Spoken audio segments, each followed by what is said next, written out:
Ice Cream Parlor and Bakers. Eggless cakes are available here near 2 Town Police Station, Mehboob Nagar. Darwaza, the Sagwan Point. Ready-made Sagwan main door, windows and door frames. Beside Himalaya Restaurant, Srinivas Colony, Mehboob Nagar. Vision Construction and Engineering Consultant near Mini Tank Bund, BK Reddy Colony, Mehboob Nagar.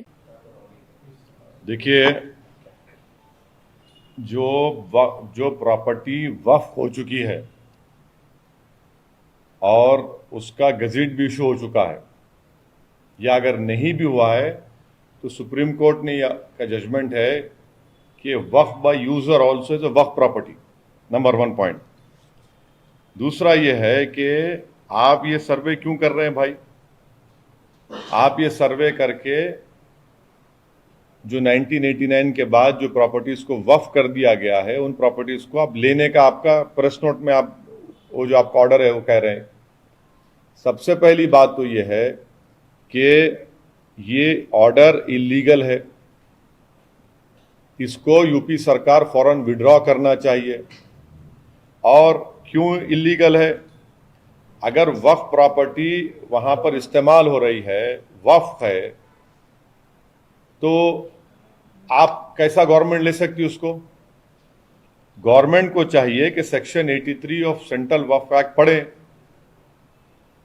आप court को जाइए, वक्फ tribunal को जाइए। Number 1, जब property वक्फ हो चुकी है, सरकार लेना चाहती तो वक्फ ट्रिब्यूनल को जाइए आप। दूसरा, आप हाई कोर्ट को जाइए, 226 को इस्तेमाल करिए, सुप्रीम कोर्ट जाइए, 32 इस्तेमाल करिए। कैसे आज आप ये ऑर्डर निकाल रहे हैं और कि स्टैच्यू ऑफ लिमिटेशन अप्लाई नहीं होता क्या इसके ऊपर?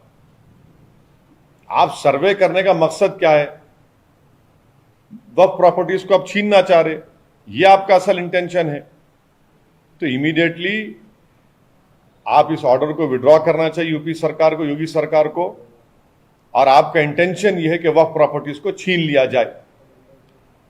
आपको इख्तियार ही नहीं है ये करने का, ये गलत काम आप कर रहे हैं।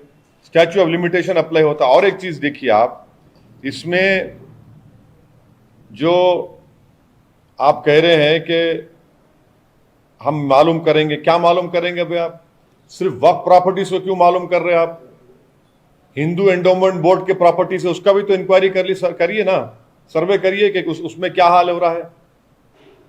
आखिर रुकेगा कहां बात? ये मैं शुरू से कह रहा था आपको कि देखिए, ये मदरसा जो सर्वे कर रहे हैं, इसके पीछे इन लोगों की एक हरकत है, इनका एक साजिश है, एक मंसूबा है, वो दिन ब दिन सामने आ रहा है, दिन ब दिन सामने आ रहा है। तो आपको देखना चाहिए ना कि ये वक्फ जो है वो प्राइवेट प्रॉपर्टी नहीं हो सकती, ना वो गवर्नमेंट प्रॉपर्टी होती है वो। तो आप ये क्यों कर रहे हैं? आर्टिकल 300 क्या बोलता है कि guarantees everyone right to property, ये इसका भी वायलेशन यूपी सरकार कर रही है। और अगर कोई इलीगल तरीके से उसको गवर्नमेंट प्रॉपर्टी को वक्फ प्रॉपर्टी रजिस्टर कर लिया है, तो आप कोर्ट में केस लड़ी ना जाके, आप ट्राइब्यूनल में जाइए। आप जो सेक्शन 83 है वक्फ एक्ट का, उसके तहत ट्राइब्यूनल में जाइए। तो इस तरह से ये पूरी चीजें जो हो रही है, ये सिर्फ और सिर्फ एक तो वक्फ प्रॉपर्टीज को यूपी सरकार टारगेट कर रही है, और दूसरा ये कि आप वक्फ प्रॉपर्टीज को छीनना चाह रहे।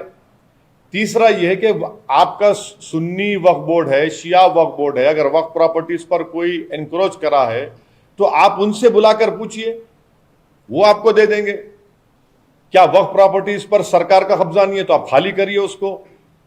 मगर इस तरह का एक टारगेटेड सर्वे करना ये बिल्कुल सरासर गलत है और हम इसकी मुखालिफत करते हैं। तो ये सिस्टमैटिक टारगेटिंग हो रहा है मुसलमानों का। नहीं, सुनिए, ये सिस्टमैटिक टारगेटिंग हो रहा है मुसलमानों का, और यूपी सरकार ये काम कर रही है। जो लोग बोल रहे थे कि ज्ञानवापी हो, बाबरी मस्जिद हो, ज्ञानवापी हो, जो बड़े बड़े ज्ञानी लोग बोल रहे थे, गिव एंड टेक कर लो। अब बताओ, क्लैरिफाई करो। बाप जो बोल रहे थे गिव एंड टेक कर लो, अब आप क्लैरिफाई करो इस पर, क्या बोलेंगे आप? सुनिए, नहीं, अरे बाबरी मस्जिद के वक्त भी ऐसे बहुत बड़े दानिश्वर लोग थे, आज भी हैं। ज्ञानवापी के वक्त भी अब बोल रहे हैं गिव एंड टेक कर लो। अबे क्या गिव एंड टेक करेंगे बताइए आप? एक प्रॉपर्टी वक्फ रजिस्टर हो चुकी है, और अगर नहीं भी है तो वक्फ बाय यूजर है। अगर मैं एक जगह पर नमाज पढ़ रहा हूं, ईदगाह है, कब्रस्तान है, तो वक्फ बाय यूजर है, वो स्टैच्यू ऑफ लिमिटेशन अप्लाई होता। अब सरकार आकर बोलेगी नहीं ये वक्फ नहीं, हम छीन लेंगे। आप कैसे छीनेंगे? आप वक्फ एक्ट के तहत सेक्शन 83 है, वक्फ ट्राइब्यूनल को जाइए, आपका इंटेंशन ये है वक्फ प्रॉपर्टीज को छीन लेना। और अगर कोई वक्फ प्रॉपर्टीज पर कोई एंक्रोच करा है, कोई काबिज है, तो भाई सुन्नी वक्फ बोर्ड क्या कर रहा है, शिया वक्फ बोर्ड क्या कर रहा है, सरकार उनकी मदद क्यों नहीं कर रही है? और सर्वे आप करा रहे हैं तो हिंदू एंडोमेंट बोर्ड का भी सर्वे कराइए ना, मठों का कराइए। ये एक सिलेक्टिव टारगेटिंग है एक समुदाय की, कि इनको बस तंग करते रहो, इनको सुकून से रहने मत दो, और ऊपर से बड़ी बातें करते हैं आप। ये 89 का क्या मतलब है बताइए? 89 का डेट कैसा लेके आ रहा है आप? सर आप कह रहे हैं कि छीनने वक्फ बोर्ड की जमीनें या प्रॉपर्टी छीनने की बात हुई, अभी तो सर्वे हो रहा है सर, छीनने की बात नहीं हो रही है, नंबर एक। दूसरा, अगर 89 के तहत 89 के उस कानून या जो भी है उसके तहत अगर दी गई है प्रॉपर्टी, तो उसका सर्वे में क्या दिक्कत है? सरकार अगर किसी मद के लिए फंड भी जारी करती है तो उसका एडिट कराती है कुछ दिनों बाद कि इसका सही इस्तेमाल हुआ, भेजा इस्तेमाल हुआ, सही इस्तेमाल हुआ, क्या हुआ? तो सर्वे में क्या दिक्कत है? पहला सवाल क्या था आपका? बोलिए, भूल गया। सर्वे क्यों होना चाहिए? आप कह रहे हैं कि अभी तो छीनने के सर्वे लिए ही हो सर्वे रहा हो है। रहा है। हाँ, अभी तो सर्वे एक बात सुनिए। वो जो वक्फ बोर्ड का सीईओ है, वो जो वक्फ बोर्ड का सीईओ है, वो कौन है? गवर्नमेंट का आदमी नहीं है वो। इसका मतलब यह है कि उसका रिकॉर्ड नहीं है। 30 साल पहले 1989 में अगर कोई प्रॉपर्टी वक्फ हो चुकी है, आपका मकसद यह है कि इस तरह का सर्वे करा के उन वक्फ प्रॉपर्टीज को छीनने का। अगर उस वक्फ प्रॉपर्टीज पर कोई माफिया कब्जा भी करके बैठा है, तो फिर आप वो वक्फ बोर्ड से पूछिए, चाहे शिया बोर्ड हो, सुन्नी बोर्ड हो, कि भाई तुमने क्या किया इसके ऊपर, उनको पुल अप करिए आप। नहीं, उसके लिए सर्वे नहीं हो रहा है। आपने जो बताया मुझे, जो उनका मीडिया का नोट आया, सर्वे आप सबका कराइए ना। मेरा बोलना है कि मदरसों का क्यों सर्वे, सबका सर्वे कराइए। सिर्फ वक्फ बोर्ड का क्यों, हिंदू एंडोमेंट मठ का सबके सर्वे कराइए। क्यों नहीं कराना चाह रहे आप? सुनिए, जो वक्फ बोर्ड में जो जुफैर फारूकी है, कौन सा गवर्नमेंट का आदमी नहीं है? उन्हें यूपी के मिनिस्टर बोल रहे सर कि वक्फ की प्रॉपर्टी है, no one has right to occupy, वो लोग खुद बोल रहे हैं। तो सर आप सर्वे कराने का मकसद क्या है हमको बताइए ना। बोलिए, आप खुद बोलिए, चलिए, क्या सर्वे है उसका? तो जो मिस्क्रिएंट्स है, जो ग्रैबर्स है, जिन्होंने ये प्रॉपर्टी वहां से जब्त कर लिया, फिर 1989 क्यों बोल रहे हैं आप? 19 जाइए ना, पीछे जाइए। 89 क्यों बोल रहे फिर आप? 89 के तहत दी गई हाँ, आप सुनिए, जो दी गई है वो वक्फ हो चुकी है। सुनिए, एक मिनट, सुनो। जो दी गई वो तो वक्फ हो चुकी है, रजिस्टर्ड हो गया, गेजेट इशू हो गया उसका, नंबर 1, राइट। अब उसका अगर एंक्रोचमेंट अगर उस पर है, तो फिर वो सुन्नी वक्फ बोर्ड और शिया वक्फ बोर्ड क्या कर रहा है? गवर्नमेंट को पावर से उनको बुलाकर पूछिए कि भाई ये आपके पास कितने प्रॉपर्टीज पे एंक्रोचमेंट हुआ 89 के बाद, लिस्ट दीजिए, आप उनसे लीजिए ना। जब एक वक्फ बोर्ड इंडिपेंडेंट ऑटोनोमस बॉडी है, आप उसके राइट्स के ऊपर कैसे जाते हैं? आप कैसे राइट छीन सकते हैं उनका? और अगर सरकार अगर ये कह रही है कि नहीं वो वक्फ की प्रॉपर्टी नहीं है, गवर्नमेंट की है, तो आप सेक्शन 83 वक्फ एक्ट का है, आप जाइए हाई कोर्ट जाइए 226 में। सर, आपने सिस्टमेटिक टारगेटिंग की बात की है माइनॉरिटी मुस्लिम समाज की उत्तर प्रदेश में। पहले आपने अपोज किया मदरसा का सर्वे, अब उसके कुछ दिनों बाद मदरसा का सर्वे शुरू हो चुका है, अब ये हो रहा है, तो आपको क्यों लगता है सिस्टमेटिक टारगेटिंग हुई है? ऐसा आखिर लगता है सर्वे तो जानकारी जुटाने के लिए होता है, जानकारी इकट्ठा कर रही है नहीं, चलिए आपकी बात को मान लेते हैं, सर्वे हो रहा है। सर्वे सबका कराइए ना, कौन रोक रहा है सर्वे कराने से? सर्वे आप क्रिश्चियन ऑर्गेनाइजेशंस का कराइए, हिंदू एंडोमेंट का, हिंदू मठ के जमीनात का करवाइए, कौन रोक रहा है आपको?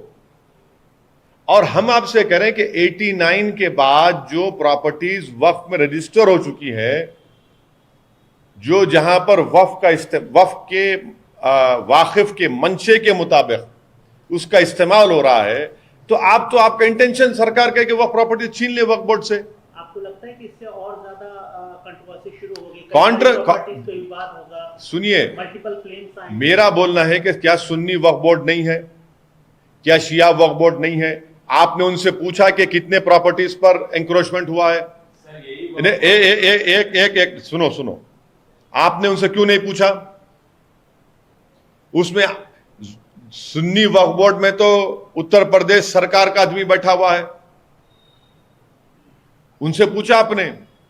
आप ये सर्वे सबका कराइए, आप क्यों नहीं कराना चाह रहे सबका सर्वे? आखिर क्यों तकलीफ हो रही है आपको? उत्तर प्रदेश सरकार को सबका सर्वे कराइए ना, सब हर समुदाय का जो रिलीजियस प्रॉपर्टीज है सबका करवाइए, आप क्यों नहीं करवाते? आपको मालूम हो जाएगा। सर जब वक्फ बोर्ड एलिगेशंस फेस कर रहा था, वक्फ बोर्ड भी कराएंगे ना सर, क्यों एंडोमेंट फेवर डिस्ट्रिब्यूशन उसमें कराते हैं? वक्फ बोर्ड एलिगेशंस कहां फेस कर रहा? कहीं तमिलनाडु में कहां? फेस कर रहा है। देखो सुनिए, आपके टीवी चैनल का एजेंडा हो सकता, वो यूपी का एजेंडा है, नहीं मालूम मेरे को, मगर मैं यहां पे आपको ये बोल रहा हूं कि ये छोटा एनआरसी दोबारा है। ये आप वक्फ प्रॉपर्टी को एक एनिमी प्रॉपर्टी की तरह ट्रीट कर रहे हैं। आप 1995 एक्ट क्लियरली बोल रहा, once a Waqf always a वक्फ। क्या आप सर्वे करा के उसका लीगल स्टेटस चेंज कर सकते हैं? आप बताइए। नहीं कर सकते ना, नहीं कर सकते। अरे तकलीफ क्या था? आप मेरे प्रॉपर्टी का नेचर चेंज नहीं कर सकते। एनआरसी से क्यों कंपेयर? अरे फिर आप ये डेटा जमा कर रहे हैं, आप सब चीजों का, आप मदरसा का डेटा जमा कर लिए, अब आप वक्फ का डेटा जमा कर रहे हैं, आप तो उसी राह पे जा रहे हैं। एनआरसी ये बैकडोर एनआरसी है आपका। ये छोटा एनआरसी है ये भी। डेप्यूटी सीएम ने खुद कहा है कि मुस्लिम को ये प्रॉपर्टीज नहीं मिले हैं, मोस्टली जो माफिया है उनको ही मिले हैं प्रॉपर्टीज, उसके लिए ये। देखिए, माफिया हो ना हो, अगर एंक्रोचमेंट है तो सुन्नी वक्फ बोर्ड, शिया वक्फ बोर्ड क्या कर रहा है? सुन्नी वक्फ बोर्ड, शिया वक्फ बोर्ड क्या कर रहा है? सुन्नी वक्फ बोर्ड में जो ऑफिसर है, जो जिम्मेदार है सुन्नी वक्फ बोर्ड का, वो तो यूपी सरकार का आदमी बैठा हुआ है। चलिए, अगर आपको उनको निकालना है ना, कैसे निकालेंगे आप उनको? चलिए मान भी लिया अगर एंक्रोचमेंट हो, कैसे निकालेंगे उनको? आप उनको सेमरी एविक्शन पावर्स दीजिए, चलिए वक्फ बोर्ड को आप। एनआरसी से क्यों बिल्कुल है, डेटा है, बिल्कुल है, इसमें कोई दो राय नहीं है, बिल्कुल है। ये छोटा एनआरसी है, ये कंटिन्यूइंग है ये, क्योंकि आप वक्फ प्रॉपर्टी को एनिमी प्रॉपर्टी ट्रीट कर रहे हैं। अगर किसी 89 के बाद जो प्रॉपर्टीज रजिस्टर हुए वक्फ प्रॉपर्टी, उसमें एंक्रोचमेंट हुआ या माफिया हुआ है, तो आप वक्फ बोर्ड को सेमरी एविक्शन पावर दीजिए ना। चलिए, अच्छा सुनिए, समरी एविक्शन पावर दे दीजिए, चलिए, कौन रोक रहा है आपको? दीजिए, चलिए, समरी एविक्शन पावर्स दीजिए। आप क्यों नहीं देते उनको? आप नहीं देना चाह रहे उनको? नहीं, आप डेटा जमा कर रहे हो। तो एनआरसी क्या है? एनआरसी क्या है? वही है, एनआरसी वही है। आप डेटा जमा कर रहे हैं, आप डेटा जमा करके उसको इस्तेमाल करेंगे। क्या सर्वे कराने से कोई लीगल स्टेटस चेंज होता? वक्फ प्रॉपर्टीज का नहीं होता है। और अगर कोई वहां पे एंक्रोचमेंट कराए तो भाई आप उसको निकालने के लिए सुन्नी वक्फ बोर्ड से, शिया वक्फ बोर्ड से क्यों नहीं पूछते? आप उनसे पूछिए, वो एक ऑटोनोमस बॉडी है। आपने क्या किया बताइए आप? सर, समाजवादी पार्टी उत्तर प्रदेश में विपक्ष में है, वो ऑलमोस्ट लगता है कि इस सर्वे के फेवर में है। वो बोलते हैं कि इंक्रोचमेंट हुआ तो सर्वे होना चाहिए और ऐसा एक्शन होना चाहिए इंक्रोचर पे। आप यहाँ हैदराबाद में हैं, आपकी पार्टी जाके वहाँ लड़ी, लेकिन मेन जो विपक्ष है वो तो फेवर कर रहा है। अब अरे वो मुझसे पूछ लीजिए ना, वो क्या क्या फेवर करते हैं, क्या नहीं करते, उनको ही मालूम। उनका क्या चल रहा है मेरे को नहीं मालूम। मायावती जी बोल रहे हैं कि विपक्ष जो समाजवादी पार्टी वो साइलेंट, वो वहाँ पे। एक बात सुनिए, बाबरी मस्जिद वक्फ थी, हम खो दिए उसको। एक बात याद रखिए कि ज्ञानवापी भी वक्फ है। मैं आपसे पहले भी कहा था कि 1942 में वक्फ हुआ था ये, 1880 में उसका खसरा पानी का रिकॉर्ड है, दीन मोहम्मद का केस है, और ज्ञानवापी में जो प्रधानमंत्री ने उसका मॉडर्नाइजेशन रिनोवेशन किया, उसमें चेंज ऑफ प्रॉपर्टीज हुई है। अगर किसी वक्फ प्रॉपर्टी पर कोई माफिया इंक्रोच करके बैठा है तो सुन्नी वक्फ बोर्ड क्या कर रहा है, शिया वक्फ बोर्ड क्या कर रहा है? क्या उसमें सरकार के आदमी नहीं है? आपने उनको निकालने के लिए क्या किया बताइए? आप बोलेंगे सर्वे करें। सर्वे आप एक ही समुदाय का क्यों कर रहे हैं? हर प्रॉपर्टीज का सुन्नी वक्फ बोर्ड में, शिया वक्फ बोर्ड में रिकॉर्ड है, वो ले लीजिए, जहां पर लीगल केसेस पेंडिंग है या नहीं है आप एक्सपेडाइट कराइए उन लोगों को। आपका इंटेंशन वो नहीं है, आपका इंटेंशन ये है कि इन वक्फ प्रॉपर्टीज को ले लिया जाए, और सरकार वक्फ प्रॉपर्टीज को नहीं ले सकती है, उसका एक लीगल प्रोसेस है। वक्फ एक्ट के तहत सेक्शन 83 वक्फ ट्रिब्यूनल को जाना पड़ेगा, या आप हाई कोर्ट को जाइए अंडर 226।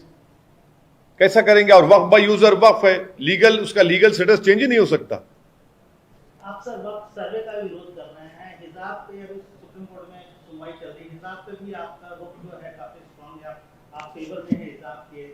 विश्व के अलग अलग देशों में हिजाब को लेकर काफी प्रोटेस्ट हो रहे हैं, खासतौर पर ईरान में। तो आप मेरे को क्या, नहीं नहीं नहीं नहीं, मुझे क्या करना है ईरान से? नहीं मुझे मैं आपके राष्ट्रवाद को क्वेश्चन कर रहा हूं। आपका राष्ट्रवाद इतना कमजोर क्यों हो गया कि भारत की बच्ची हिजाब पहनना चाह रही, आपको ईरान की बच्ची से मोहब्बत क्यों हो गई? मैं सिटीजन हूं या ईरान की भारत की सिटीजन है? अरे कैसी मोहब्बत है तुमको? एक तरफ आप है?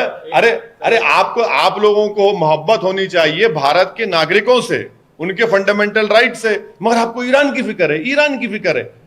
अम्मा यार, कर्नाटका की बच्ची भारत की नागरिक है, आपको भारत के लोगों से मोहब्बत क्यों नहीं है? ईरानियों से मोहब्बत इतनी क्यों हो गई? पेट्रोल मिल रहा बोल के ईरान से आपको, या चबहार पोर्ट हम लोग बना रहे हैं? आपको मोहब्बत होनी चाहिए, आपका राष्ट्रवाद होना चाहिए कि भारत के नागरिक को फंडामेंटल राइट्स मिले। आपको हिजाब पहनता है नहीं पहनता, वो भी तो चॉइस है ना, वो भी तो चॉइस है। अब कोई बच्ची भारत की बोल रही है कि मेरा चॉइस है, कॉन्शियस डिसीजन है, एसेंशियल रिलीजियस प्रैक्टिस है, राइट टू प्राइवेसी है, प्रोटेक्शन ऑफ कल्चर है, मैं पहन रही हूं। ये सब ठीक है, इम्पोजिशन नहीं होना चाहिए ना सर। अरे इंपोजिशन कहां है? एक बच्ची पहन रही है तो आप लोग बोल रहे नहीं नहीं पहनना। आप कौन होते भाई आपकी चॉइस मेरे पे जबरदस्ती करने वाले? इंडिया है, ईरान की बात ईरानियों से करो जाके। आपको लग रहा है क्योंकि हम तेल ले रहे हैं क्या वहां से, इससे से आपको बहुत बड़ी मोहब्बत हो गई ईरान से? ठीक है सर, पर अभी सुप्रीम कोर्ट में भी तो हियरिंग हाँ है, हियरिंग है ना, हियरिंग है, उसमें क्या बुरी बात है? हियरिंग हो रही, सुप्रीम कोर्ट के ऑनरेबल जजेस सुन रहे हैं, डबल बेंच पे चल रहा है, हर पक्ष अपनी अपनी बात को रख रहा है, उसमें क्या बात है? बहुत ही इंटरेस्टिंग वाकया हुआ सुप्रीम कोर्ट में। सुप्रीम कोर्ट ने एक टिप्पणी की है भड़काऊ बयानबाजी से जुड़ी याचिकाओं की सुनवाई के दौरान। एक मिनट लूंगा। Justice KM. जोसेफ ने कहा है कि टीवी भड़काऊ बयानबाजी का प्लेटफॉर्म बन गया है। एंकर की ये जिम्मेदारी होनी चाहिए कि बहस में कोई भड़काऊ बात ना हो, वो कुछ गलत करेंगे तो उसका नतीजा भुगतान होगा। प्रेस की आजादी अहमियत रखती है। रुक जाइए, समझ गया मैं। अब आप लोग क्या बोलेंगे इस पे? ये सवाल मेरा आप लोगों से, सब लोगों से। आपके टीवी के एंकर क्या बोलेंगे? अब बोलो आशीष, बोलो प्रसाद साहब, बोलो सोमित, बोलो अनेरी, बोलो, आप बोलो। आपके एंकर को पढ़ के सुनाइए, ज्ञान दीजिए अपने अपने एंकरों को। इस तरह भड़काऊ बातें मत करो एंकर में बैठकर एज एंकर, या अगर किसी को पागल को या पागल बेवकूफ को बिठाते हैं तो उसको बोलने मत दो इस तरह से। ये तो एंकरों पर इनको तो बोलते हैं सर भड़काऊ भाईजान बोलते हैं। अरे वो तो छोड़ दीजिए, वो सबसे ज्यादा नहीं वो मैं तो सबसे बदनाम मैं हूं, मगर यहां पर टीवी एंकर पर कहा गया है आपको अपने एंकरों को ज्ञान देना पड़ेगा। सोमित, अपने एंकरों को ज्ञान दो। अनेरी, बोलो 9 बजे ऐसा मत करो, थोड़ा ठंडे हो जाओ, बीपी कम करो। ये बोल रहे हैं ना, आप भी बोलिए प्रसाद साहब अपने एंकर को। मेरे से क्यों पूछ रहे हैं आप? आपने सर ट्वीट किया था श्रीनगर के जामा मस्जिद के ऊपर। कश्मीर पुलिस का कहना है कि वो तो कभी बंद नहीं हुई है। हाँ। फिर से कहा है कि नहीं वो बंद रही है। हाँ। क्यों पुलिस बोल रही है कि नहीं उसको बंद नहीं किया गया? नहीं, देखिए जो हमारे सिन्हा साहब ने जो बात कही थी कि मीरवाइज उमर फारूक ना नजरबंद है ना बंद है, वो खुद ही तय करें कि वो करना क्या चाहते हैं। भाई मीरवाइज घर से निकल नहीं रहा है, तो ये बात का क्या है? ये जितनी बात इनकी सच्ची है, वो बात भी उतनी सच्ची है उनकी। सर हाल ही में आरएसएस चीफ ने एक बैठक बुलाई जिसमें मुस्लिम इंटेलेक्चुअल्स ने हिस्सा लिया है। कम्युनल हार्मनी इसका एजेंडा बताया गया। अब एक बात सुनिए ना, अगर हम तो नहीं थे उसमें, पर हम पर ही क्यों शक किया जाता है फिर? अब ये लोग जाकर मिले, इनसे पूछिए क्या बात करके आए आप? आरएसएस की आइडियोलॉजी सारी दुनिया जानती है, और आप जाकर आरएसएस से मिलते हैं, तो ये जो मुस्लिम कम्युनिटी में ये लोग जो सो कॉल्ड इलीट तबका है, जो वो करेंगे तो बिल्कुल सच है वो, और हम अपनी लड़ाई पॉलिटिकल राइट के लिए, फंडामेंटल राइट्स के लड़ते हैं, तो नहीं हम बुरे हो जाते हैं। तो ये जो इलीट तबका है, जो अपने आप को बहुत ज्ञानी समझता है, जिनको रियलिटी से ताल्लुक ही नहीं है, कोई जमीन पर क्या हो रहा है उनको नहीं मालूम, जो आराम से अपनी जिंदगी गुजार रहे हैं,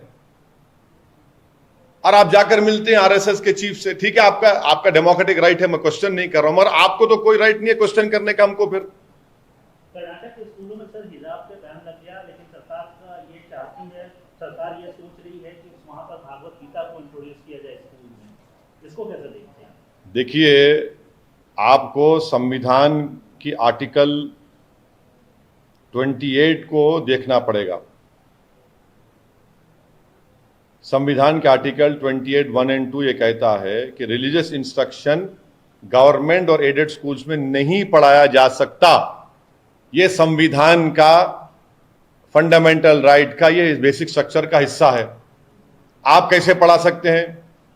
अने ये जो जितने भी संघ परिवार की आइडियोलॉजी रखने वाले जिम्मेदार लोग हैं, वो ये कहते हैं कि इस्लाम जो है वो रिलीजियस है, और जो कोई भी हिंदुइज्म से ताल्लुक हो वो कल्चरल और मॉरल होता है।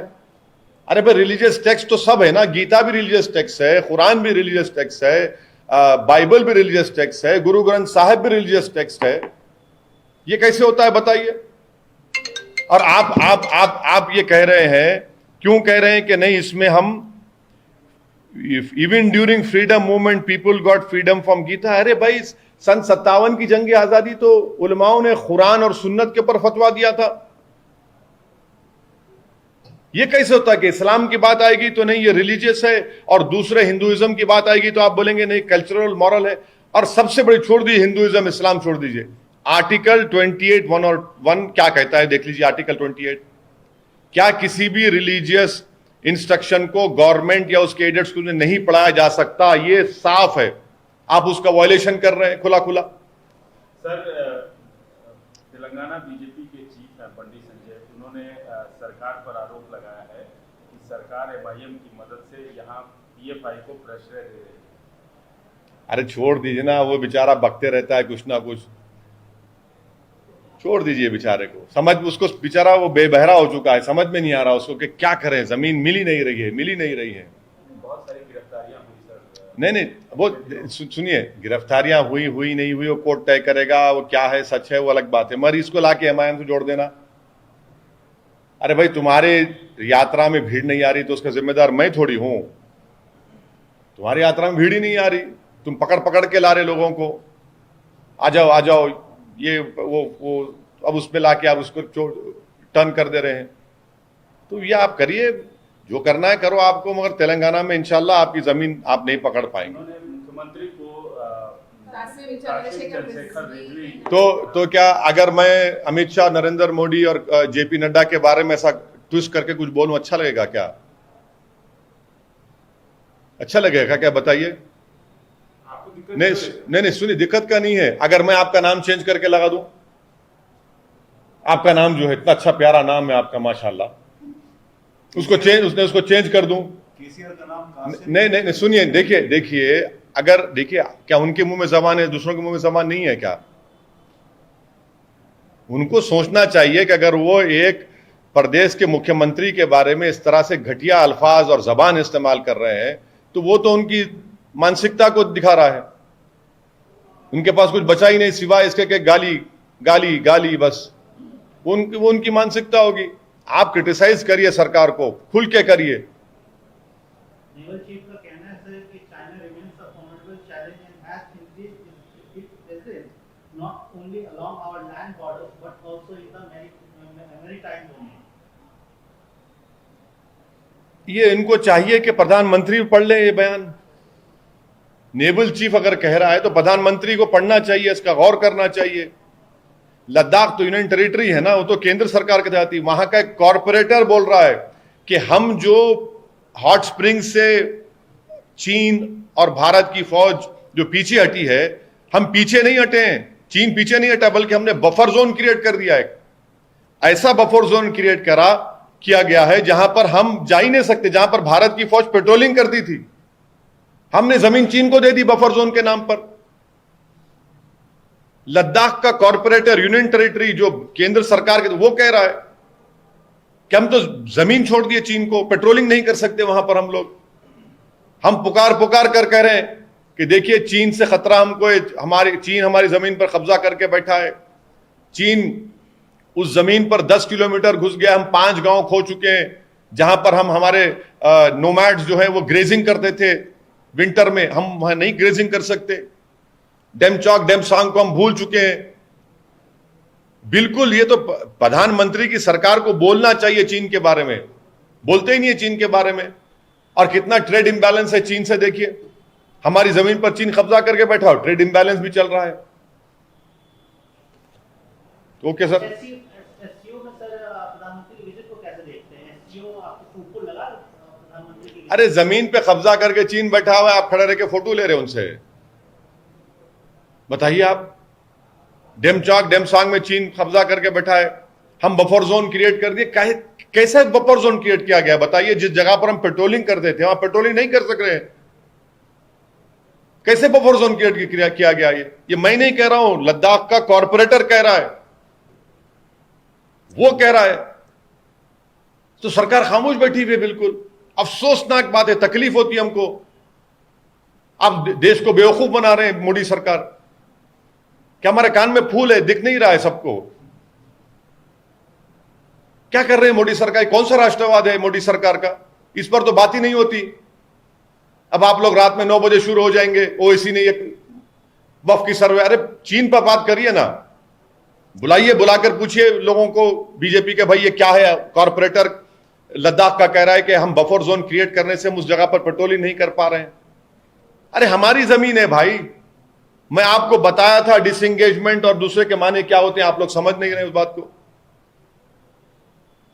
क्या स्टेटस को एंटे रेस्टोर हुआ? नहीं हुआ। क्या प्रधानमंत्री ने देश को गलत नहीं कहा था कि कहना कोई गुस्सा है?